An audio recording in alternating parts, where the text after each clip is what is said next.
both. There are 2 different counties involved, and she wanted to get both counties together because there was a problem getting her counsel. Ms. Ramsey, this apparently is not an isolated case. I understand you're looking at 50 some cases which involve sex, drugs, and children. Well, unfortunately, in our office, we see that cocaine is often a problem, whether it be in the child abuse unit where I work or perhaps in homicides or breaking and enterings. However, in the child abuse unit, we handle cases that involve violent crimes against children, and unfortunately, many of them involve cocaine as the root of the problem. How were you able to successfully prosecute? Her mother has now gone to prison for life. The rapist, who had 2 previous convictions, is now in jail for 40 to 60 years. That's correct. I think that the facts in this case dictated that type of sentence just based on the egregious nature of the crime. And in addition to that, the facts of the matter simply cried out to us what the problem was. That the child was taken by the mother to another man's home. She was raped there. When she returned to her home, as the man was dropping her off, the mother grabbed her purse, left with the man, didn't even say hello or goodbye to Jennifer. And when she came home a half an hour later, she was stoned. That was the testimony of the child. And I think that those facts cry out to us as to what the problem was, and the real root of this case was the cocaine. But you have problems in successfully prosecuting other cases, don't you? That's correct. What specifically is the area? The area that I practice in through the child abuse unit involves children involving violent crimes against children. The majority of our docket is sexual abuse of children. Oftentimes we see the living together partner of the mother and the living together partner both have drug addictions, and unfortunately the mother closes her eyes to the real problem, and the child is raped because of it by the living together partner, uncles, fathers, etc. Jennifer, has your mother talked to you about this? No. Has she ever admitted that she set you up? No. She won't even talk to me. Down in court one day, she thinks that my dad and my stepmom have me brainwashed. She's the one who's lost it. Does your mother understand her guilt? I don't know. I don't even talk to her. I wouldn't know. That still must hurt you. Yeah, it does. I have trouble sleeping. I sleep with my radio in my bed in order to fall asleep. Do you dream about the rape? Once in a while I do. Not much anymore. Are you worried that your friends would find out? Most of my friends who know my father knows what happened, so I'm not worried. I mean, nobody's ever said anything about it or nothing. Are they supportive of you? Pretty much, yeah. I mean, they haven't said anything about it. The ones who know, they haven't teased me about it or said anything bad about it, so. Kelly, Ms. Ramsey, is she going to get special counseling and special treatment after this? Yes, rape counseling and counseling in general is being provided to her through the court system. Is that enough? Well, I think that in addition to the counseling, I have found her father, Michael Dare, and her stepmother, Cindy Dare, to be very supportive. I think that she has a supportive family behind her now. That, coupled with the counseling and friends and other family members, will be of great deal of help to her. Jennifer, do you want to say anything to a 14-year-old child maybe who's watching right now? Go for help. Don't stay in that situation. Because once you get out of it, there may be no ending it. Get out of it as quick as you can. Don't stay there. Go for help, and if that person don't listen, keep going to somebody else. Ms. Ramsey, Michael Dare, thank you. And Jennifer, thank you for telling us your story. You're welcome. It's now 22 minutes after the hour, and we'll be back. Now, look at some other stories CBS News is covering. In Houston, a woman who used her 3-year-old daughter as a go-between to sell crack to undercover cops, has been sentenced to life in prison. The jury foreman called the sentence a message to Houston's drug dealers. Fresh evidence, if any, is needed of just how vicious the nation's drug plague is. Police in Texas videotaped someone selling crack cocaine who's barely old enough to spell it. James Hattori has the story and the pictures of the cocaine kid. Houston police were shocked when a 3-year-old girl approached an undercover officer at a suspected drug house Tuesday, then proceeded to sell him 2 dime rocks of crack cocaine. The officer, who asked that we not show his face, says the little girl was acting as a go-between. I told her 2 dimes. The mother had the little girl put the dope in the little girl's hand, and the little girl came over and brought me the dope. I don't know how she had it in her hand. So we was over there playing domino, and there wasn't nobody selling drugs. Police arrested the girl's 58-year-old grandmother and 22-year-old mother. They took 4 children into protective custody. Drugs are apparently a family affair. The little girl's father is in prison for dealing, and she told police her grandmother kept the stash. Rock? And rock? Hey, Grandma. The grandma? You know what grandma does with them? What she do with them? She keeps them in her bag? They all be coming? They give her money for them? We're outraged, we're infuriated that this situation exists. That someone involved in the drug trafficking would utilize a small child. Police seized 6 handguns, 40 rocks of cocaine, and $1,000, enough to file charges today against the mother and grandmother. Without that evidence, police say, their prime suspect would have been a 3-year-old girl whose only crime was minding her mother. James Hattori, CBS News, Dallas. The amount of money spent on health care for each crack baby is $90,000. Nationally, we spend more than $2.5 billion each year on the babies born to crack addicts. Now, that is a third of the money that President Bush just wants to spend on the overall drug program. Now, these crack babies, these children, suffer brain damage, are often deformed, and Dr. Bob Arnott joins us this morning here in Philadelphia to tell us more about these crack babies. Morning, Kathleen. Kathleen, we've seen so many pictures of these crack-addicted babies hooked up to respirators, trying to fight their way through those first critical days after birth. But even for those who do survive the first few days or weeks after birth, the death and disability caused by crack can come back to haunt them again and again.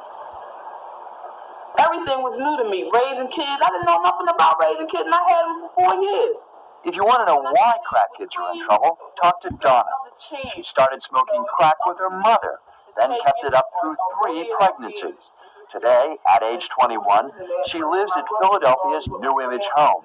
It's one of the first drug treatment centers to house mothers and their children. But until this spring, she was homeless, hauling 2 children from shelter to shelter. I was pregnant, and I had 2 other children. I didn't care about anything at the time. But how could a mother not care about her unborn child? It's the drugs. I mean, you're not in control.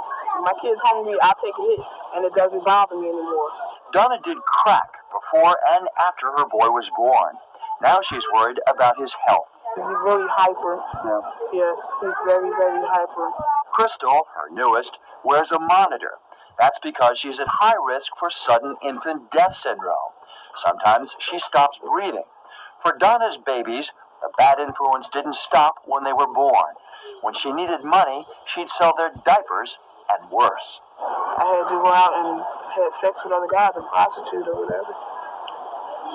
I did while I was pregnant with the child I had in miscarriage. I did it then, and I did it the whole time I was pregnant with her. So you were working as a prostitute while you were pregnant with your daughter and smoking crack? Yes. Add a bad environment to a bad pregnancy, and the child's potential plummets. The child has got to respond to the mother and the mother to the child. When the children are affected by these drugs, they don't have that ability. When the mothers are taking these drugs, they don't have the ability. The epidemic is so new that scientists don't know much about the long-term effects of crack before birth. Smoking crack during pregnancy doubles the risk of a low birth weight baby, and any low-weight baby is likely to develop slowly with neurological problems. But early evidence indicates that crack children have trouble concentrating. This research tape from UCLA shows a crack-affected child playing aimlessly, unable to focus on any one toy. Such side effects represent a potential horror story as these children reach school age. Recently, a new threat came to light after a 10-month-old girl died at this Philadelphia hospital.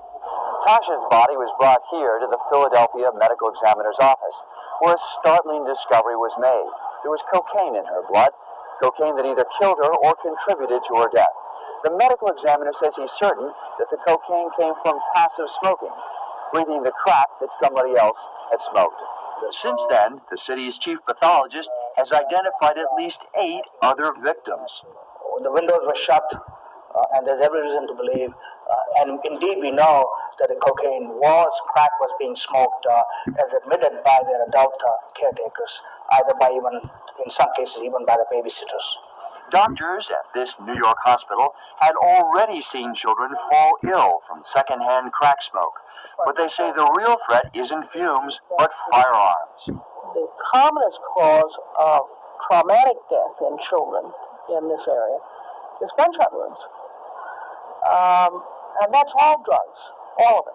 The effects of Donna's addiction may plague her children for years to come, but at last there is hope in their lives. Today she cares about herself and her kids. Today she cares enough to be angry. I think anybody who sells drugs ought to be locked up for attempted murder, because that's what they're doing. They know what it's doing. Being angry means that Donna's children do have a chance, but for tens of thousands of other children of crack-addicted mothers, the future remains bleak at best. So, how would you like to live here in Kensington and Philadelphia? Now, we don't want to be so arrogant as to come into town for a day, tell you the way it is. So, all this week we're letting local reporters tell you what it's like in their backyard. Harvey Clark of WCAU covers drugs and their effects on the Philly neighborhoods. He joins us this morning. Good morning. Thank you for having me. I understand that the residents of not only this area, but a lot of parts of Philadelphia pushed you into covering the story. You got to do more. You got to cover this.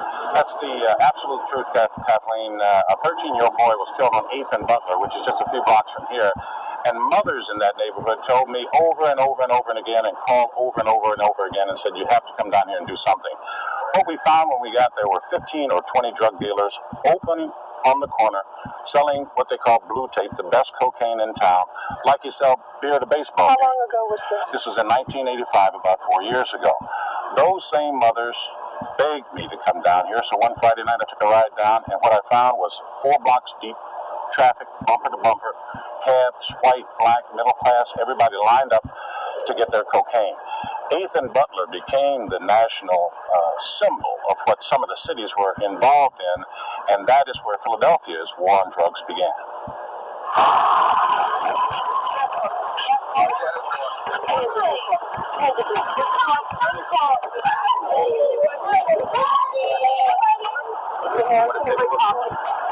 Thank you. President Bush may have declared a war on drugs last week, but Philadelphia declared its own war nearly 4 years ago, when hidden CBS television cameras were set up on one street corner to record drug traffic. This corner, 8th and Butler, quickly became known as Philadelphia's worst address, where drug dealers openly hawk drugs on street corners like beer at a baseball game. It became a national symbol of the arrogance of the cocaine dealers and the desperation of cocaine users. Those bullets don't have nobody's name on them. So just get out the way, put the lights out and get down. This year has been the most violent in Philadelphia's 4-year battle. 99 people have been gunned down in drug-related homicides. The bullets have no special targets. They have killed children, innocent victims, they've broken families, and experts tell us not to believe it will get better anytime soon. I think that you're going to see more violence until this whole thing shakes out. Once it shakes out, the violence will decrease. Both city officials and police have gotten aggressive. They've physically gone in and sealed up crack houses with cinder blocks. But they can't keep the drug dealers out. Last week, they were forced to tear down a city block just to stop the drug sales. The drug market reopened that same night. See all the caps on the floor, the blue caps, the green caps.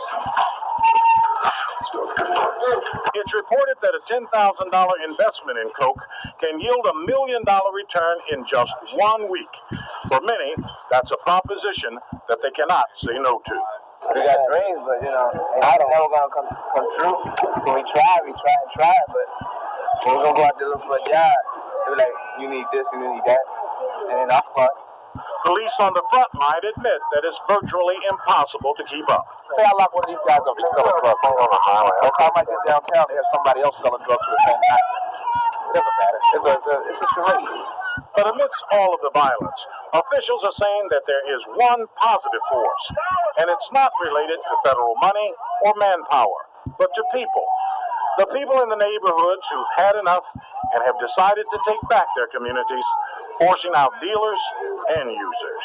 I have 8 grandchildren, and I'm here for my grandchildren, and I'm here for the rest of the parents whose children are drug dealers or drug users, and we have to take the responsibility of our grandchildren.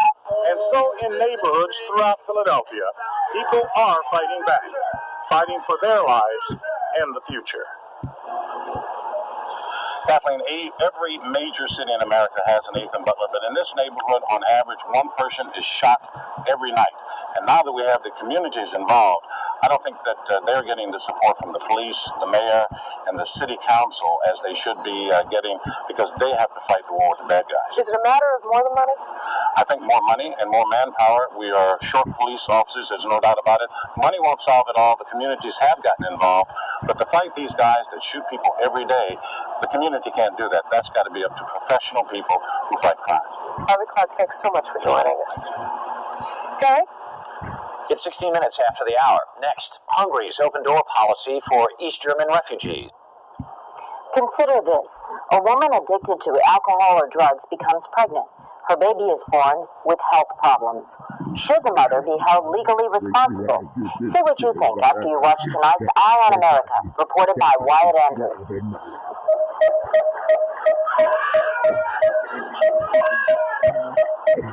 Fighting for oxygen, tiny Kayla Arandis was born more than 2 months premature and suffers, the state suspects, from fetal alcohol syndrome. In a legal confrontation played out in the cornfields and all-American streets of Hastings, Nebraska, the state wants to put Kayla's mother, Deborah, in prison. Cheers, well, you have to talk to me, have a warrant for your arrest for felony child abuse. The arresting officer was